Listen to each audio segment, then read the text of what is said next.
In this video, we are going to go over 3 examples of nodal analysis, where each example will add a level of difficulty, but we're going to go through everything in detail.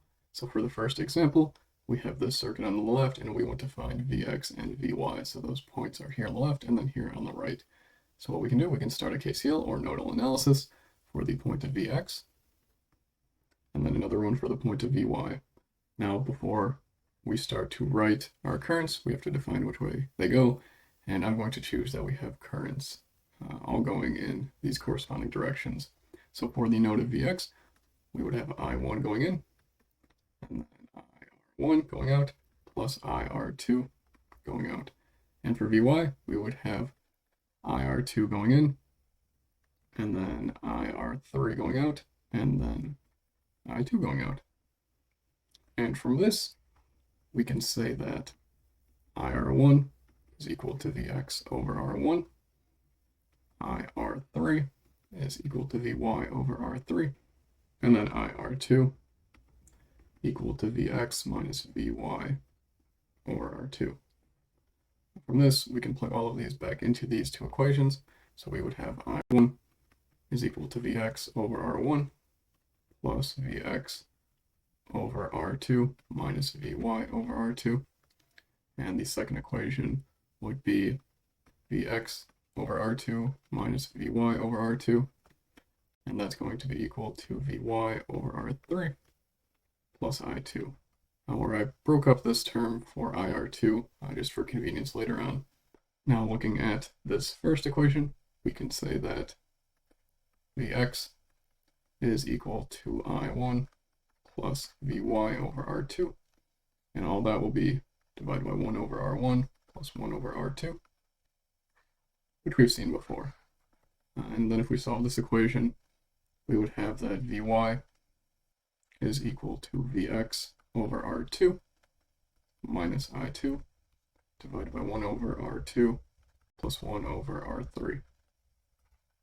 So now what we can do with this, we can either plug Vx into this equation for Vy, so that everything is in terms of Vy, and then solve for Vy, plug that back in to get Vx.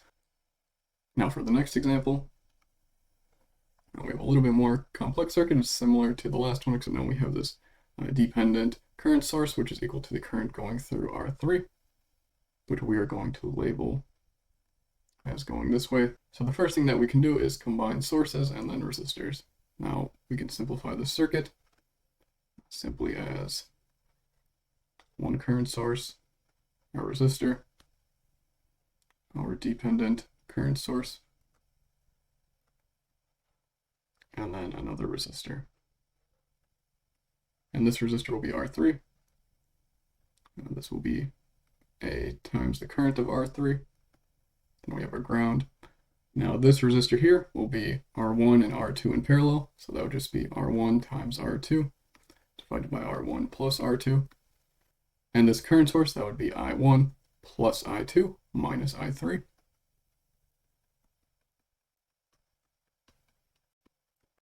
And before we start our nodal analysis, we're just going to call this term IP, since it is all of the current sources that are in parallel. We're going to call this resistor RP.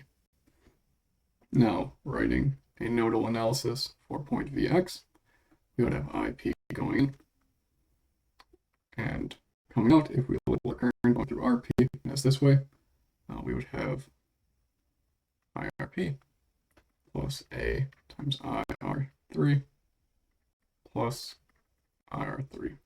Now we can expand this a little bit further, and what we would say is that IP is equal to Vx over RP plus A times Vx over R3 plus Vx over R3. And we can group all those terms together and say that that is equal to Vx times 1 over RP plus A plus 1 over R3. Now we can simply divide by this term right here.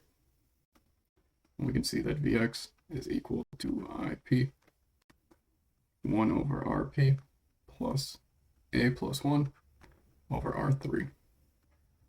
So that is our value for Vx. But we know that this rail right here will be at the voltage Vx. what we say is that power is equal to voltage times current, or that it is equal to V squared over R. And from this, we know what the voltage is, which is Vx, and we know what the resistor is, that's R1. So the power would just be Vx squared over R1. Now, for the third example, a little bit harder, we're not able to really combine things, but we want to find the current going through R1. And for convenience, we're going to label the current going this way through R1, this way through R2, and this way through R3. If you label them different, in the end, you would still get the same result if you wrote your equations correctly. So what we're going to do is call this point at the top Vx and this point at the bottom Vy. Now we have current source, some resistors, and a dependent current source that is dependent on the current going through R1. So for a nodal analysis for Vx, 1 is equal to Vx minus Vy over R1 plus Vx over R2. Now for Vy, we know that we have this current going in, this current going in, and this current going out. So we would say that we have Vx minus Vy over R1 plus A times Vx minus Vy over R1. That's going to be equal to Vy over R3. Now we're going to look at this equation for Vx, simplify it to I1 plus Vy over R1 is equal to Vx 1 over R1 plus 1 over R2. Or say that Vx is equal to I1 plus Vy over R1 divided by 1 over R1 plus 1 over R2. And then we can look at the second equation for Vy, and we would have A plus 1 over R1, Vx minus Vy equals Vy over R3. And we can simplify that to being Vx is equal to Vy times R1 over A plus 1. And then that is all multiplied by 1 over R3 plus A plus 1 divided by R1. Now there's some circuits where we have problems with our nodal analysis, and that's where we need to implement supernodes. And we'll do that next time.